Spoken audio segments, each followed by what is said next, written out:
Social media ते एक ज़ाकिर बयान पियो करे ता सुन्नी असांजा भाइर आहिनि पर ये असांजा नंढा भाइर आहिनि, असां वॾा आहियूं। सच चवां पियो सुन्नी मुंहिंजो भाई मगर असांखा नंढो आहे, वॾा असीं।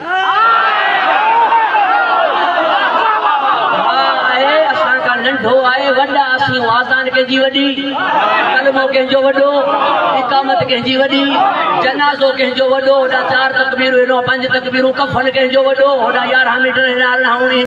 मां ॻाल्हि वाज़ेह कयां थो, अबा कोई चए फिरौन ऐं मूसा अलैहिस्सलातु वस्सलाम भाई रहा, मनींदव?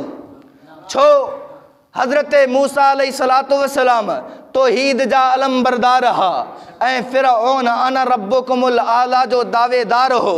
हज़रत मूसा अलैहिस्सलातु वस्सलाम वहदहु ला शरीक जा सदाई हा, वो खुदाई जो दावेदार हो। जॾहिं हिक पासे शिरक अची वियो, ॿिए पासे तौहीद अची वई, ही पाण में कॾहिं भाइर थी नथा सघनि। ईअं ई हिक पासे सहाबा जी मोहब्बत आहे, ॿिए पासे सहाबा जो बुग़्ज़ आहे। हिक पासे क़ुरान सां नफ़रत आहे, ॿिए पासे क़ुरान सां मोहब्बत आहे। हिक पासे नबी के कामयाब समझनि था, ॿिए पासे नबी के नाकाम समझनि था। बिस्मिल्लाह जी बा खां वन्नास जी सीन ताईं इन्ही तमाम मसाइल में फ़र्क़ आहे।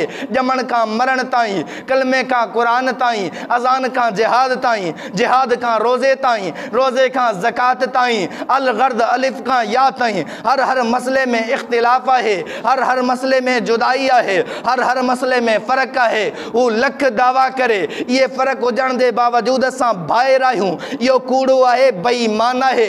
जे कोई दावा करे फिरौन ऐं मूसा अलैहिस्सलातु वस्सलाम पाण में भाइर रहा, वो भी कूड़ो है। ही चवण वारो जो सुन्नी ऐं असां पाण में भाइर आहियूं, यो भी कूड़ो है, बेईमान है। ऐं अॻिते चए तो असां वॾा भाउ इन जे करे आहियूं, असांजो कलमो भी वॾो, असांजी नमाज भी वॾी, असांजो जिहाद भी वॾो, असांजी ज़कात भी वॾी, असांजो हज भी वॾो, असांजा फलां मसला वॾा। मां चयो सही थो चएं, ये तव्हांजो कलमो भी जुदा, तव्हांजी नमाज भी जुदा, तव्हांजी ज़कात भी जुदा, तव्हांजो जिहाद भी जुदा, तव्हांजो क़ुरान भी जुदा, तव्हांजो कलमो भी जुदा, तव्हांजी अलिफ खां या ताईं तमाम मसाइल जुदा। सही तो चवे, ये सब मसला आहिनि। तॾहिं त असां तोखे भाउ त छा मुसलमान ई कोन था मञूं?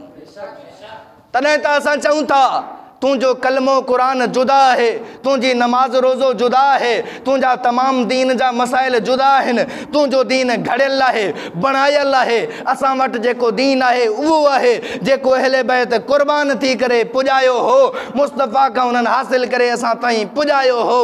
अॼु ताईं असां उन क़ुरान जा, उन दीन जा पहरेदार आहियूं।